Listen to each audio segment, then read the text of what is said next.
You certified to run this? I don't have my certification. Don't tell them. We'll beep that out.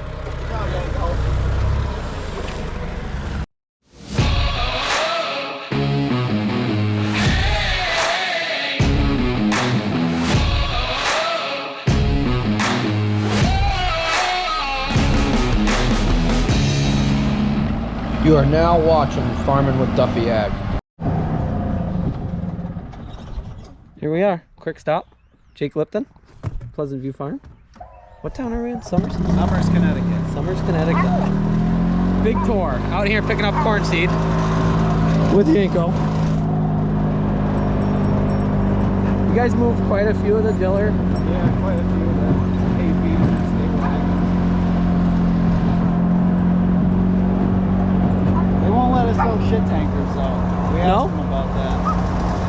Is it Allegheny's? Who sells diller? Or I guess it would be the guys in New York. There's only like 1 or 2 sales reps for the diller tankers. So some of the fleet here. That's our one of the newest additions. That big hay squeeze we got from Washington State. That makes unloading big semi loads of hay pretty easy. And you do a lot of bale bearing stuff, right? Oh yeah. We make about 50,000 small bales a year, and I don't know, 1,000 big bales, and then that's just a fraction of what we actually sell throughout the year though. We were at Binkley and Hurst and they had bale bearing sitting there, and you're on your second one, right? Yeah, we're gonna probably trade that one this upcoming fall. The first one we traded after 3 seasons, and we had 8,000 bundles through it. This one we're only 2 seasons through, and we have 8,000 bundles on it now. So how many in them? 21 in a bundle? 21 in a bundle, yeah. These are the harvestors. Used to use these for high moisture grain corn for when we had our dairy cows, but you converted them all over converted 3 out of 4 of them for dry grain storage. And Lewis put the elevator in here. I don't know, this is going on the 2nd or 3rd year we put it up. So the smaller, the shorter silos hold about 750 ton, and then the taller ones hold about 1,000 ton. So yeah, I mean, if we had all 4 of these, we'd be able to hold easily almost 4,000 ton. Only 3 of them run? 3 out of 4. And then it can auger it across and do all this. Yeah, we just, I'll show you the grain dryer. This is how we started out with drying grain. These in 2013. They're 10,000 bushel bins. So 2013 was when you started doing grain? No, we've been doing grain for a lot longer than that. But, I mean, we put these drying bins in 2013, and we grow a few hundred acres of corn ourselves and a couple hundred acres of soybeans, but we buy a lot of corn from the local farms and mix and grind it into, you know, finished feeds and cornmeal. And the drying bins just didn't keep up with the volume of corn that we were buying that needed to be dried. So we bought and put this in this past fall, this GSI dryer. And this is your wet bin feeding right here. Yep. So what's the capacity of that then? Oh boy, I don't know exactly what the bushels is per hour. Lewis can answer that question for you. Put a message. Hey, relax. Ankle's all revved up. I'll show you. But when was it that you started doing real large scale as far as trucks and deliveries? That was Central Connecticut going out, yeah, right? When Central Connecticut went out, I mean, we were selling hay and doing a little bit of grain ourselves, some bagged feeds, but we were working with Central Connecticut, and when they went out of business, that put us in a tough place because we either jumped in it head over heels, or we basically stopped what we were doing with a lot of the bulk feeds, you know, and at that time we were just getting started. So basically when they went out of business, we bought their fleet of equipment and hired a few guys that were working there, and just within a couple weeks after they shut down, we hit the ground running with what we were doing here. Started really small. We put in this row of grain bins. In these bins is pelleted finished feeds for various livestock, sheep, goats, horses, cattle, you name it. So customers will come in here throughout the day to pick up feeds. They'll bring anything from 55-gallon drums to some people come with a dump truck And then we also have our straight trucks and semi trucks that we can load in and out of these bins, 3 ton up to 22 ton at a time. And this feed's always moving. These bins are empty and full pretty much on a weekly basis, so it's always fresh. This is our old Freestyle barn that we converted to put hay in. This barn actually was full just a couple of weeks ago. We saved the best hay for last. Usually about 20,000, 25,000 small bales we store in here. Yeah. And then we don't like to keep our equipment in the same building as our hay storage for reasons. Why is that? For reasons you can imagine. But this year, with how much equipment and how much storage we needed for hay, we kind of had to do what we had to do. But these are all bundles. Yeah, these are all bundles, 21 bale bundles, and usually when this barn's full, it's about 25,000 bales.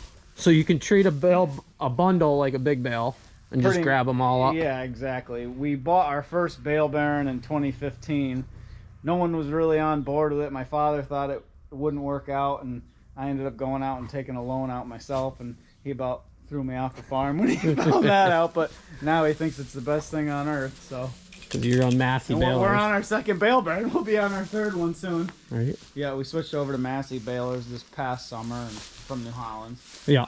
But yeah, this was up until 1987. This barn was built in the late 60s, but we had a 500 head dairy farm.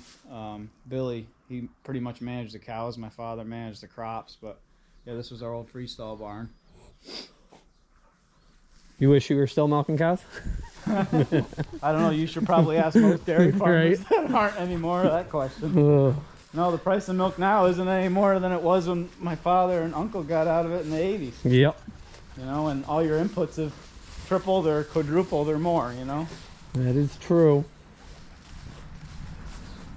Take you on to a couple more of them. Those are the hay burners over there. My girlfriend and mother have a few horses. Oh yeah? Yeah. You don't ride horses? No, I mean, you got to be a cowboy now that you got cattle. We'll have to chase them up and down Route 83. Hey. See you, bud. You do shavings then too? Yeah, we move a couple semi-loads a week of bag shavings. So going down to this lower barn we built 2 summers ago. And now, we're still tight on storage. Yep. It's amazing how much you add on for storage, and it's still never enough. And we've got probably about 20 and change box trailers that we load these throughout the winter for hay customers, and we offer pretty much drop trailer service. So on like a monthly basis, we'll bring you a load of hay mixed with shavings or whatever else you want, and then drop and swap it out when it's empty. Yep. And it works out pretty well for a lot of people because they don't have to pay us to send a crew of 5 guys to go unload it in their loft. Yeah. So this lower barn we use primarily for straw, but right now we're Yanko! chasing after some cats. Yeah, there's about 1,000 feral cats running around here. So we use this barn primarily for straw, but right now it's a little bit of a mess, and we had to put a lot of hay and different things in here. I mean, what you see in here moves in and out, almost on a weekly basis. It'll never look the same from one day to the next. Yep.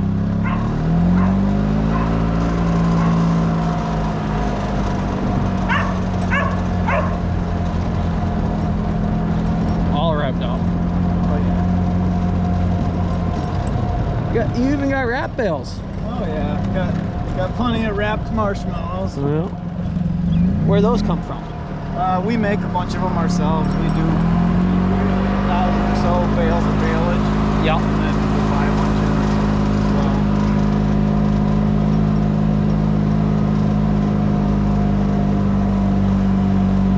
You still bagging a lot of small bags then?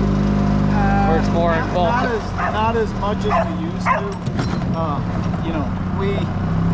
We do some of our non-GMO feeds, cracked corn and whole corn and stuff like that.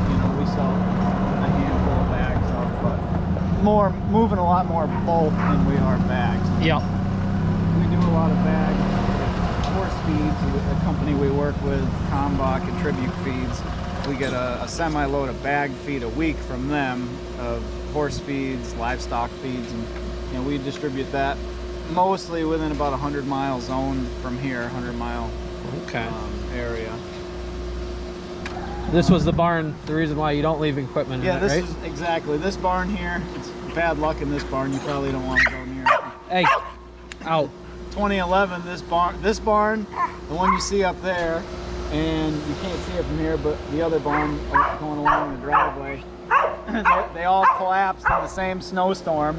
We had foot after foot of snow, and we were out there trying to shovel the snow off the roofs, and we just couldn't keep up with it. And all 3 buildings collapsed in the same day. It was not good. We had equipment and hay and just about everything you could imagine underneath them. Yeah. And then this barn here, we don't really like to promote it, but we did have a fire, not this past fall, but the fall before that. And fortunately, it wasn't full. It was less than half full, and there wasn't any equipment. Nobody was hurt, so Kind of lucky on that yeah, side of it. all you can do is kind of pick up and move on. You Nope, know? can't do anything about fires, really. You know.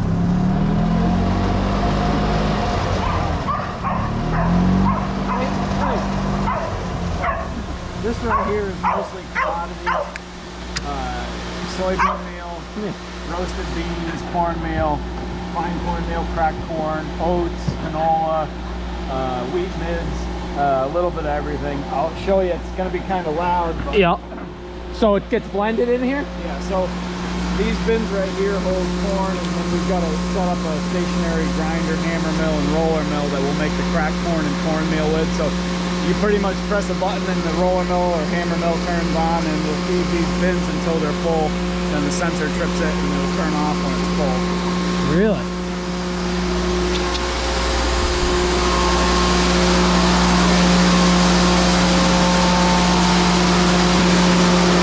This is basically this is all the bins that we have. Basically where it's going through right now is the hammer mill, and then you can select which bin, so which bin it goes to.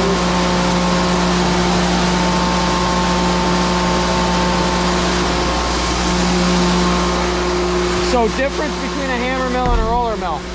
So a hammer mill, I mean, it all depends on what you're trying to do, how fine you're trying to get whatever it is that you're grinding. Yep. You know, Hey, come here. the hammer mill you can set to make a lot more fine of a corn. If you're trying to make like talcum powder cornmeal, then you use the hammer mill for that. But the Okay. roller mill, you can set how tight you're cracking it. So pretty much if you're just trying to make like a large cracked corn, and just try to break the kernel in 1 or 2 pieces or That's 3, the better way. that's how you'd want to make cracked corn. Okay. That's pretty wild, though. Yeah, that's it sure beats using our PTO driven grinder mixer, because that's how we did it for the first couple of years when we make cornmeal and mixed feed. I bet. Now we got it set up pretty well with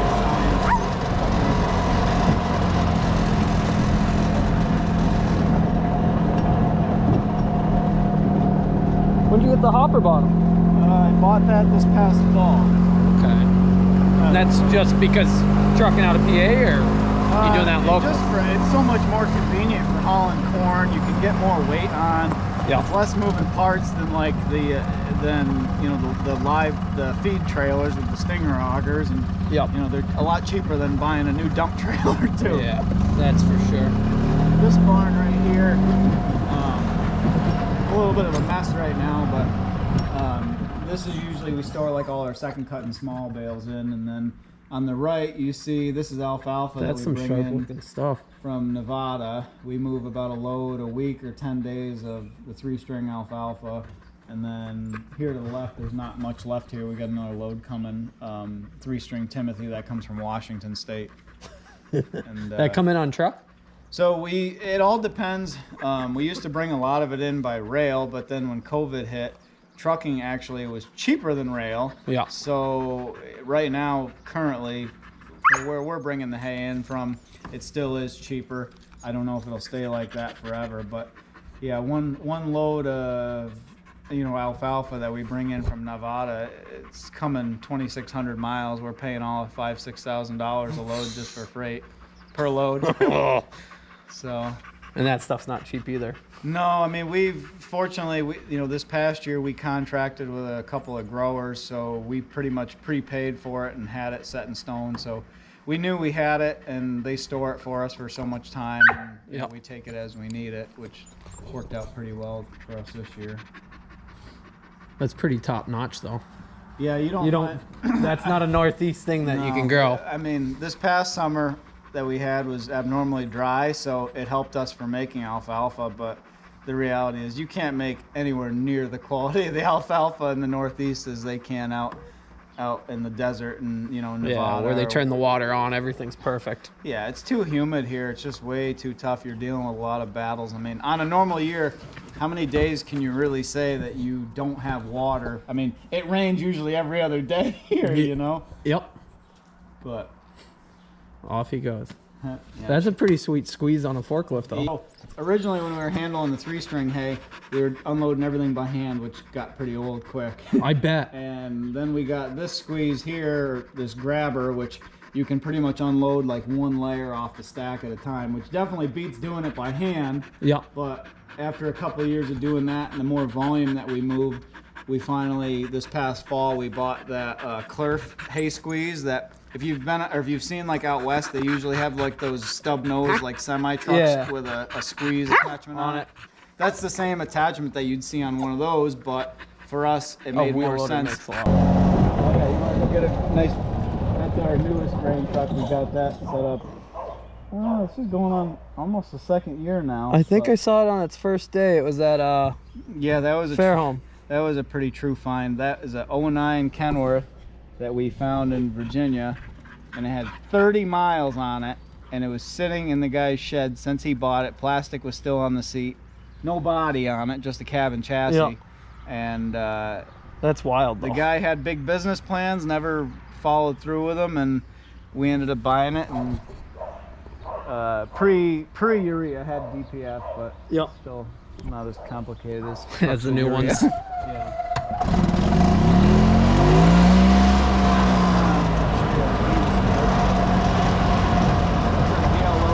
You love that thing, don't you? Probably the most used tool that we have here on the farm. Bought that new in 16. It's got over 5,000. The feed store, so customers coming in and out of here pretty much day in and day out, and they are greeted by our pleasant staff, Casey, and the other woman is gone for the day. But they'll come in here and get their bags of feed, place their order for hay. See, that's Billy, that's our nutritionist. Say hi, They Billy. call me everything, so don't worry.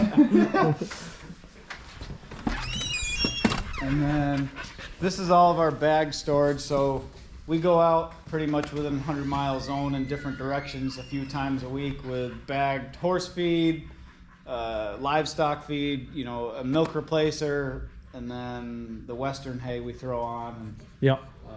We keep pretty busy, so going all the way from the left, working your way to your right, this is all horse feed. I mean, those are all pallets of horse feed, and that's rotated in and out on a weekly basis. I mean, we move a semi-loader about 22 ton of bag feed on a weekly basis. Yeah.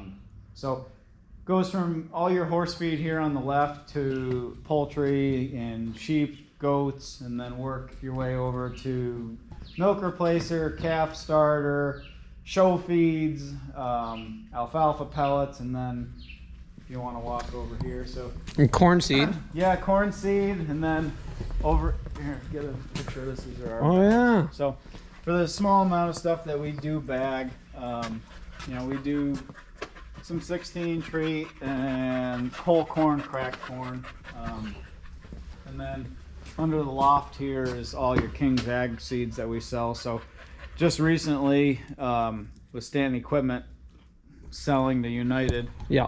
they're no longer renting out their seed drill, which a lot of people used to rent to overseed hay fields.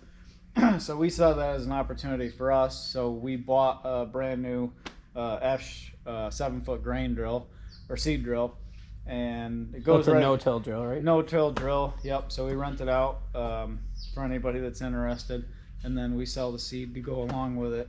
So anything from, hay to alfalfa, whatever, corn seed, we've got it here.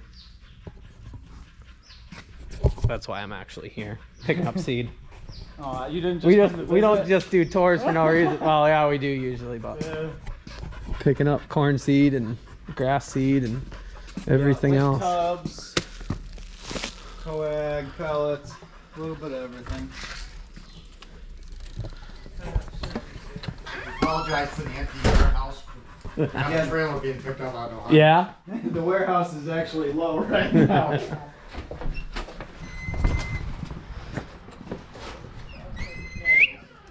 You coming?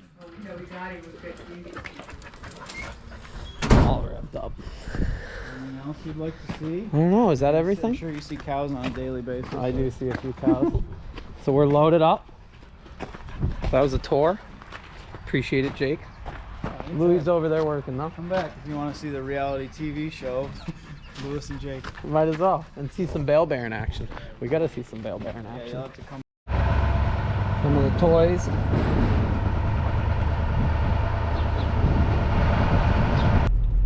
Great people to deal with. I've been buying corn seed from them 4 years, maybe 5 years. Grass seed from them. So Louis Lipton and Jake Lipton,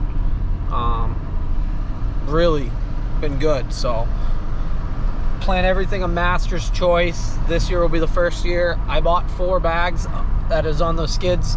That will be my own corn. So pretty excited for that. Growing on that side of it. A lot of people ask me, do you see yourself being able to make it doing that? No, but it's a stepping stone and it puts my ducks in a row, and it helps supply more feed to the farm, but under my name, which financially makes everything better. Legally, as far as being a farm, having insurance, things like that for myself, makes it all work out. So great to stop in, pick up all that. I got some more bags of grass. You'll see a later video of putting grass seed in, that we already started doing the prep work. So we're gonna head down the road. I know Yanko likes barking during videos, and I haven't understood why yet. It's just what he does. I can't help it. Tried to keep him quiet. So sorry about that, but we got one more stop to pick up. I'm not sure if I'm going to put all this together or if that will be its own video. So if that's the case, appreciate you guys watching. Hope you guys have enjoyed that, and I'll see you on the next video.